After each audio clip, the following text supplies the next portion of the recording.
아멘. 우리 함께 신앙 고백합니다. 나는 전능하신 아버지 하나님 천지의 창조주를 믿습니다.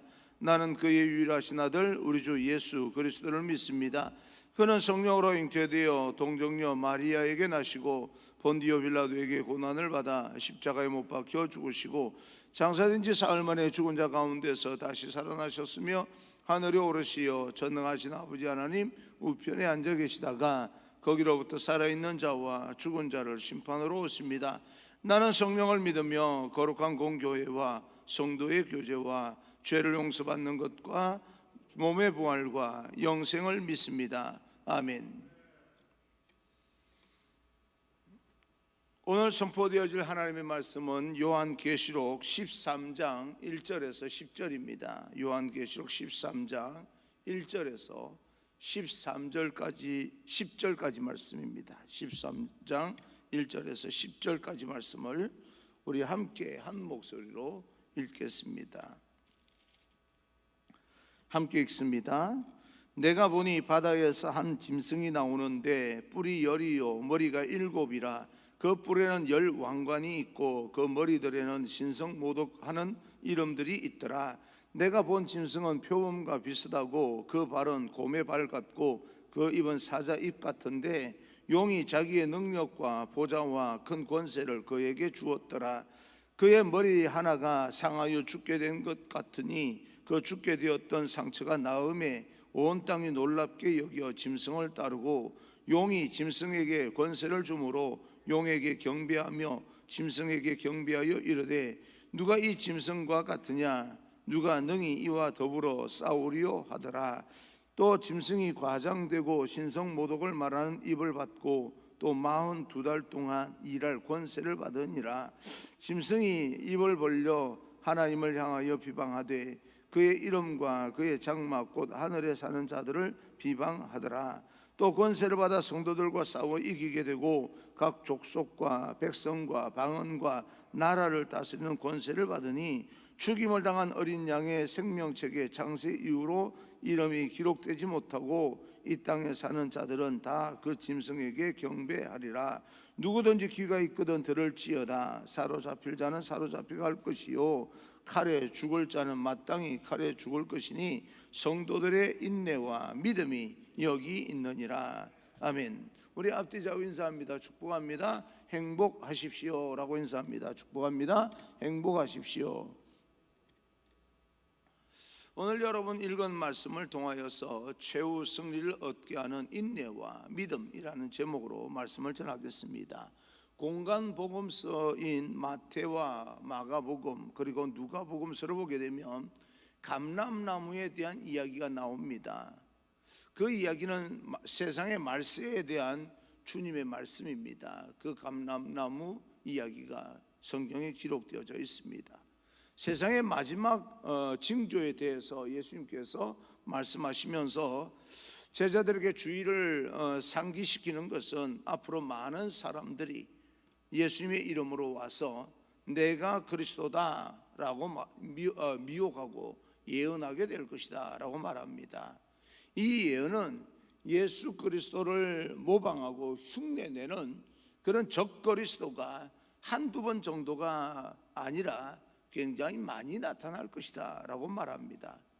그들이 세상과 교회를 혼란하게 할 것이다 라고 말씀하고 있습니다. 그리고 더 놀라운 것은 마태복음 24장을 보게 되면 그런 거짓 그리스도들이 거짓 예수라고 말하는 사람들이 큰 기적과 표적을 일으킨다라고 말씀하고 있습니다. 그러면 어떻게 저 그리스도들이 기적과 표적을 행할 수 있을까라고 하는 것인데요. 과연 그들은 누구인지에 대해서 오늘 말씀을 통해서 우리에게 알려주고 있습니다. 1절 앞부분을 보니까 내가 보니 바다에서 한 짐승이 나오는데 라고 합니다. 한 바다에서 한 짐승이 올라오는데 사단은 하늘에서도 땅에서도 자신의 의도한 대로 뜻을 이루지 못하자 바다에서 올라오는 한 짐승을 자신의 대리자로 삼습니다. 그리고 그에게 자신의 권세와 능력을 부여해서 위임하여서 세상을 미혹하게 하고 하나님과 교회를 대적하게 만듭니다. 한마디로 밖으로 말하면 사단은 이 성도들과의 영적 전쟁을 그 하수인 짐승을 내세워서 대리전을 치르게 되는 겁니다. 그러면 사단이 내세운 그 하수인 짐승은 무엇을 뜻하는 것인가? 그것은 다름 아닌 예수님께서 말씀하신 거짓 그리스도, 적 그리스도를 말하고 있습니다. 사단은 말세에 성도들을, 하나님의 백성들을 직접 공격하지는 않습니다. 적 그리스도를 내세워서 우리 하나님의 백성들을 미혹하거나 협박하거나 핍박함으로써 교회 공동체를 무너뜨리려고 하는 그런 계략을 사용합니다. 이런 현상은 초대교회 당시에도 있었고 또 지금도 존재하고 앞으로도 예수님이 다시 오실 그날까지 존재하게 되는 그런 적 그리스도입니다. 거짓 그리스도이죠. 그래서 요한은 그때 상황을 이렇게 경고하고 있습니다. 요한일서 2장 18절, 아이들아 지금은 마지막 때라. 적 그리스도가 오리라고 하는 말을 너희가 들은 것과 같이 지금도 많은 적 그리스도가 일어났으니 그러므로 우리는 마지막 때인 줄 아노라. 지금이 마지막 때다, 그렇게 말하고 있습니다. 지금 한국에만 자칭 예수라고 하는 사람이 40명이나 됩니다. 얼마나 많은 사람들이 자기가 그리스도다 미혹하면서 하나님의 백성들을 유혹하고 또 교회 공동체를 무너뜨리려고 하는 그런 어떤 일들이 얼마나 많은지 모릅니다. 대표적으로 신천지가 그런 집단입니다. 그러면 어떻게 우리가 적 그리스도를 알아볼 수 있을까? 적 그리스도는 1절 뒷부분에 보게 되면 하나님을 모독하는 자라고 말합니다. 이 하나님을 모독하는 자의 특징은 첫째, 자신보다 먼저 하나님을 앞세우지 아니하고 자신들이 갖는 신적인 그런 어떤 영광을 높이고 하나님의 권위를 부정하고 무시해버립니다. 자기가 그리스도라는 거예요. 하나님을 무시해버리고 내가 앞서야 되겠다는 겁니다. 내가 그 자리를 차지해야 되겠다는 겁니다. 그리고 그 하나님의 이름을 모독합니다. 그래서 신성모독이라고 하는 그런 단어를 사용하고 있는 겁니다. 때로는 자신의 위치를 하나님의 자리에 올려놓고 모든 것을 지배하려고 합니다. 그리고 사람들의 숭배를 받으려고 합니다. 아주 약한 부분이긴 하지만 오늘날 우리 이 시대의 적 그리스도, 거짓 그리스도가는 교회를 핍박하는 세속주의, 이단 사상, 종교다원주의, 자칭 예수라 칭하는 자들의 모습으로 드러나고 있습니다. 그럼 우리가 살아가는 이 세상 속에서 누가 무엇이 적 그리스도인지 분별하는 것이 정말 중요합니다. 그러나 그것보다 더 중요한 것은 우리가 제대로 된 믿음을 가지고 살아간다는 말을 하면서 우리의 믿음과 이 어떤 삶 속에서 우리 마음 속에서 행동하는 그런 어떤 모든 어떤 생활 속에서 혹시 적 그리스도적인 그런 행동과 그런 어떤 마음이 우리 마음에 없는지를 좀 살피는 것도 중요합니다. 아주 약한 그런 어떤 부분이라도 적 그리스도의 요소가 있으면 안 됩니다. 하나님의 자리를 차지한다든지 자기가 하나님 대신에 숭배를 받는다든지 뭐 이런 어떤 부분들, 높임을 받는 건 뭐 존중하고 또 이렇게 위해 주는 건 좋은데 자기가 가지고 있는 어떤 신적인 그런 어떤 파워를 가지고 교인들과 함께 이 수직적으로 말이에요, 그런 어떤 부분들은 굉장히 경계해야 될, 그래야 건강한 교회가 됩니다. 난 우리 교회가 건강한 교회가 되었으면 좋겠습니다. 하나님의 이름이 높여지고 하나님을 찬양하고 예배하고 그래서 서로 존중하고 또 존경하고 배려하고 또 그런 어떤 것은 태도는 좋은 일이지만 그가 하나님의 자리에 있는 것처럼 마치 그 사람이 하나님인 것처럼 그렇게 이 경배하는 것처럼 그렇게 보이는 태도들은 교회에서 굉장히 많이 경계해야 된다 하는 이야기입니다. 나를 높이려고 하는 마음, 남들보다 더 높아지려고 하는 마음, 남들을 조종하려고 하는 마음, 사단은 이런 교만한 마음을 이용하기 때문에 우리가 사탄이라고 할 수도 없지만 우리가 사탄에게 뭐예요? 조종당해서 이용당할 수는 있습니다. 그래서 우리는 기도가 필요합니다. 여러분 한 사람 한 사람은 절대 사단의 자녀가 될 수 없고 이제 사탄의 지배 아래에 들어갈 수는 없습니다. 왜냐하면 우리는 하나님의 자녀이기 때문에 그렇습니다. 그런데 자칫하면 우리가 깨어서 기도하지 않으면 사탄에게 이용당할 수는 있습니다. 그래서 깨어 기도하라 라고 이야기를 하는 것입니다. 사단은 끊임없이 우리의 욕망을 자극하여서 탐심으로 하나님 자리에 올라가게 만들기 위해서 그렇게 노력을 하고 있는 거죠. 하나님이 받으셔야 될 영광을 가로채게 만들어 버립니다. 그리고 이 적그리스도의 두 번째 특징은요, 그리스도처럼 행세합니다.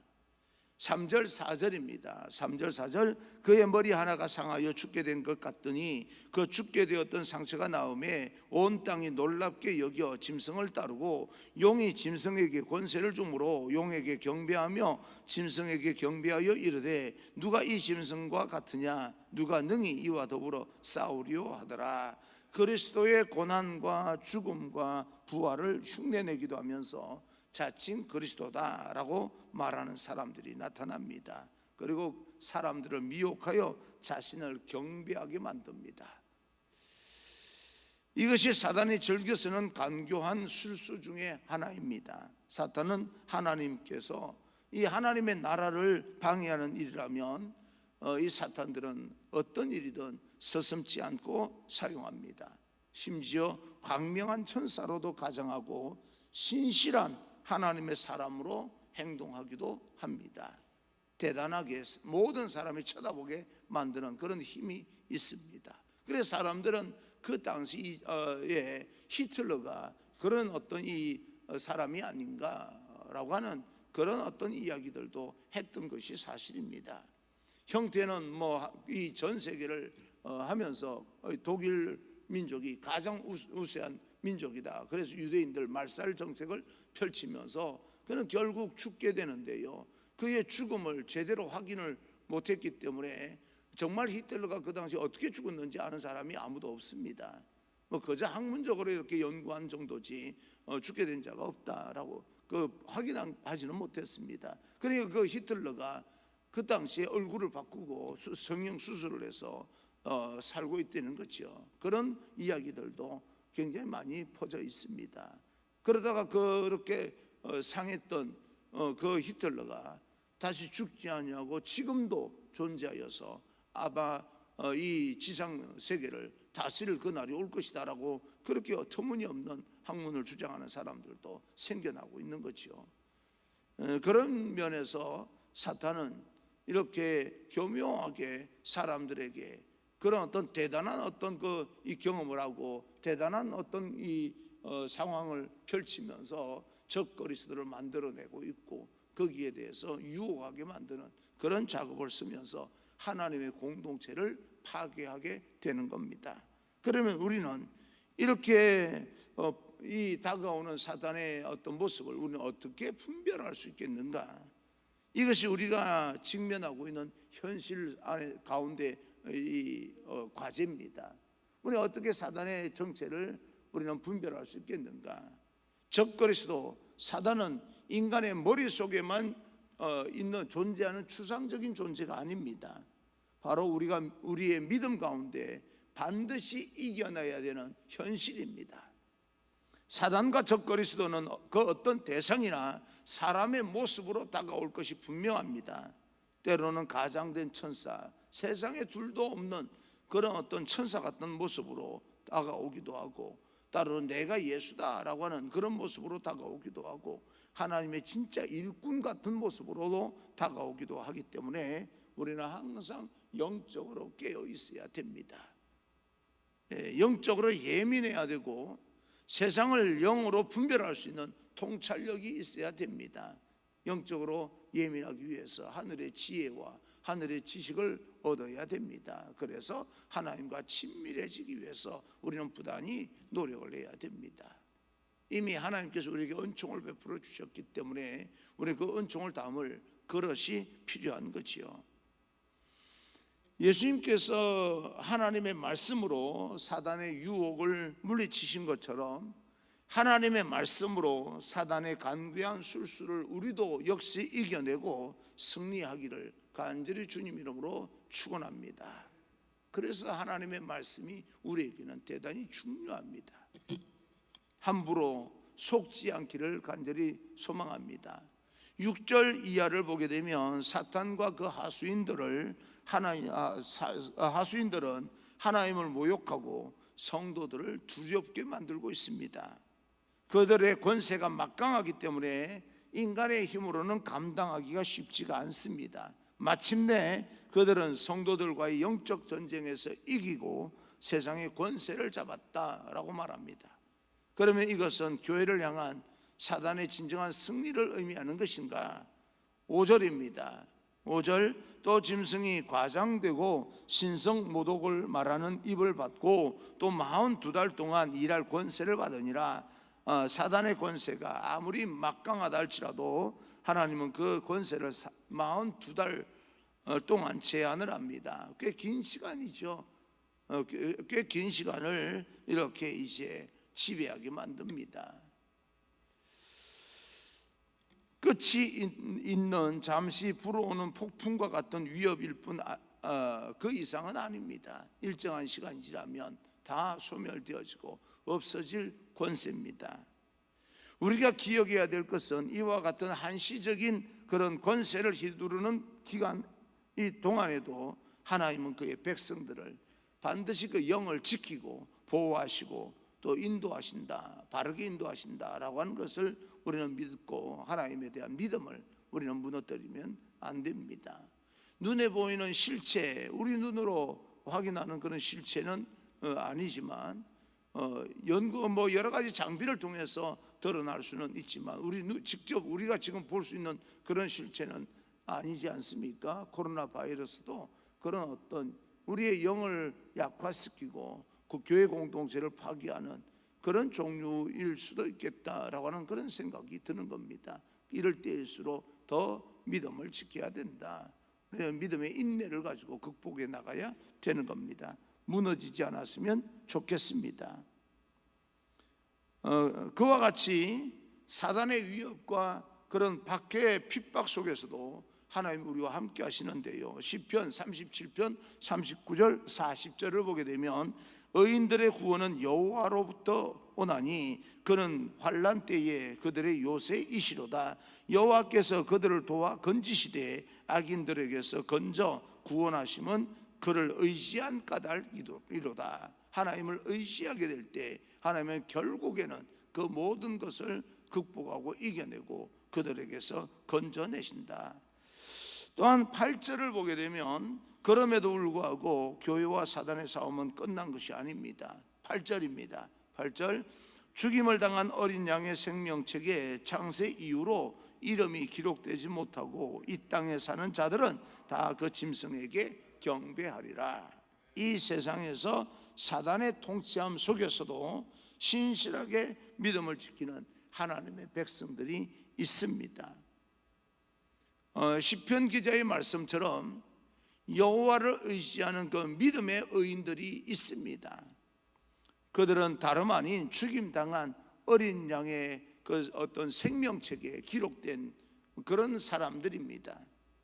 사단과 적 그리스도인들은 이 적 그리스도인들은 성도들을 핍박하고 공격하고 배교하게 만들려고 위협을 합니다. 생명의 위협을 느낄 만큼 그들은 간교하게 와서 공격을 합니다. 심지어 성도들의 생명을 해하기 위해서 권세를 부릴 때도 있습니다. 그러나 한 가지 분명한 것은 이 사단과 적 그리스도들은 성도들의 생명을 우리 스스로가 내어주지 않는다면 절대 건드릴 수가 없습니다. 여러분 마음이든 어떤 것이든요, 내가 나를 무너뜨리지 않으면 사실은 나를 무너뜨릴 자가 없습니다. 그런 힘 있는 자가 없어요. 우리는 스스로 내가 무너지고 있는 겁니다. 틈을 내주고 있는 거죠. 들어오게끔 내가 믿음이 견고하여서 나 자신을 그 마귀들에게 내놓지 않으면 절대 우리를 건드릴 마귀는 없습니다. 왜냐하면 하나님의 백성들, 우리 하나님의 모든 자녀들은 어린 양의 보혈로 이미 구원을 받았기 때문에 그렇습니다. 우리를 건들 자가 없습니다. 그렇게 믿으시기를 주님 이름으로 축복합니다. 그 어린 양의 생명책에 우리 이름이 기록되어져 있기 때문에 내가 나를 그들에게 허락하지 않으면 그들은 내 마음에 들어올 수가 없습니다. 그것이 의미하는 것은 저와 여러분의 영혼은 사단의 권세가 아니라 하나님의 손에 달렸다, 그 말입니다. 모든 전쟁의 승패도 사실은 우리가 우리의 힘과 능력과 장비에 달린 게 아니라 결과론적으로는 하나님께 달려있다고 우리가 믿는 것처럼 우리의 생명도 우리 영혼도 사실은 마귀에게 달린 것이 아니라 위협에 무너지고 그렇게 달린 것이 아니라 하나님께 달렸다. 그래서 믿음이 중요합니다. 하나님의 주권 속에 이미 보호되고 있다고 하는 것을 말하고 있습니다. 보호막을 쳐서 우리를 보호하고 있습니다. 하나님께서 오늘 저와 여러분을 보호하시고 지키신다, 영원히 우리를 다스리시고 통치하신다, 이 선포가 믿어지기를 주님 이름으로 축복합니다. 우리에게는 믿음이 대단히 중요합니다. 그래서 오늘 말씀 가운데 9절입니다. 9절, 누구든지 귀가 있거든 들을지어다. 귀가 있다고 다 듣는 게 아니구나. 들을 귀가 있는 사람이 있는 거예요. 들리는 거예요. 다른 사람은 뭔지를 못 듣는데 똑같은 말을 하는데도 불구하고 어떤 사람에게 들리는 겁니다. 이해가 되는 거예요. 이해가 돼. 난 도무지 모르겠어. 하나님의 나라가 있어. 그게 이해가 되는 거예요. 그런데 어떤 사람은요, 하나님의 나라가 있어, 뭐 그런 게 있어, 난 이해가 안 돼. 안 들리는 거예요. 귀가 있다고 해서 다 듣는 것은 아닙니다. 귀가 있는 사람이 듣는 것이 아니라 귀가 열려 있는 사람이 들리게 되는 겁니다. 하나님께서 말씀하시는 것을 들을 수 있는 영적인 귀가 열려지기를 주님 이름으로 축원합니다. 영적인 눈도 열려야 되고 영적인 귀도 열려야 됩니다. 우리가 영적으로 예민해지기 위해서는 세상을 향한 안테나를 하나하나 접을 필요가 있죠. 내려놓을 필요가 있습니다. 세상으로부터 여러 소리가 많이 들리면요, 하늘로부터 올라오는 소리가 들리지 않는 거예요. 여러분 TV를 크게 틀어놓고 가정에서 대화를 한번 해보십시오. 이야기를 놓칠 때가 얼마나 많은지 모릅니다.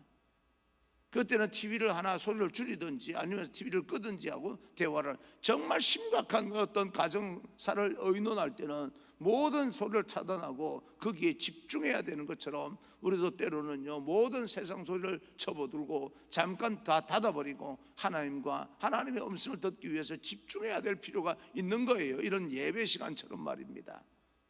그래야 하나님의 소리를 들을 수 있는 것입니다. 세상의 모든 환경과 세상 소리를 다 듣고 있으면서 하나님의 음성을 듣겠노라, 왜 나는 안 들리지? 그게 잘 들리겠습니까? 잘 안 들리는 거예요. 우리가 정말 하나님의 세계를 보기 위해서는 세상에 대해서도 지그시 눈을 감아야 되는 겁니다. 여기도 쳐다보고 저기도 쳐다보고 저것도 쳐다보고 이것도 쳐다보고 이렇게 다 쳐다보면서 어떻게 하나님의 나라를 쳐다볼 수 있습니까? 그걸 못 보는 거예요. 정말 하나님의 사역을 우리가 충실하게 감당하기 위해서는 내 생활을 절제해야 될 때가 있는 겁니다. 이것도 저것도 하고 싶은 걸 다 하면서 하나님의 사역을 하는 것이 아니라 하나님의 사역, 그 영혼을 살리기 위해서는 뭔가 내가 하고 싶은 것도 조정하고 절제하고 또 끊어야 될 것이 있는 겁니다. 그래야 하나님의 나라의 일을 할 수 있는 거지요. 내가 하고 싶은 일을 다 하면서 그 모든 일을 하나님의 나라를 한다? 그건 거짓말입니다. 거기에 속고 있는 거예요. 그래서 교회가 어떤 귀족화되고 있다, 교회가 뭐 어떻다라고 이야기하고 요즘 영적 지도자가 너무 산만한, 영적으로 산만한, 세상을 너무 많이 보면서 해석을 해버리니까 영적으로는 굉장히 산만한 그런 어떤 느낌이 있는 것입니다. 사랑하는 성도 여러분, 하나님께서 우리에게 오늘날 말씀하시는 그 영적 음성이 들려지고 영적인 세계를 바라볼 수 있는 믿음의 사람들 되기를 바랍니다. 요한계시록의 말씀이 깨달아질 만큼 믿음을 가지고 천국 소망을 가지고 오늘도 도전해 나갈 수 있는 하나님의 백성이 되기를 주님 이름으로 축원합니다.